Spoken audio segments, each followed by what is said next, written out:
Welcome to Chillin' 101. We hope this video helps. In this video, I will explain how to study case laws for judiciary exams. First, always begin by understanding the structure of a case brief.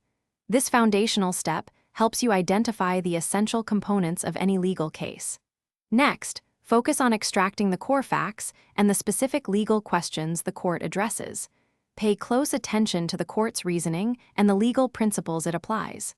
Finally, learn to connect these individual case holdings to the larger body of law, building a comprehensive understanding. To effectively deconstruct a case, start by reading the entire opinion carefully to understand the full story and its context. Then, identify the procedural history, which explains how the case progressed through the legal system to reach the current court. Next, pinpoint the precise legal questions the court is asked to resolve. Finally, clearly summarize the court's ultimate decision and any remedies or actions it ordered, which are crucial for understanding the outcome. When analyzing the court's reasoning, first identify the legal principles and prior cases, or precedents, that the court relies upon. Critically evaluate how the court applies these established laws to the specific facts of the case before it. Also, pay attention to any dissenting or concurring opinions, as they offer alternative perspectives and arguments.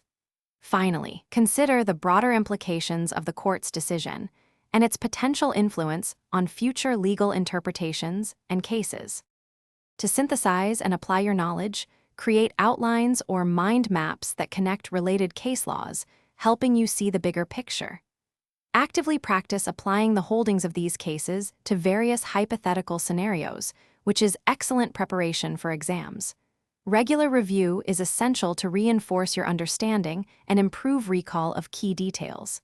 Additionally, discussing cases with study groups can provide diverse perspectives and deepen your comprehension of complex legal concepts.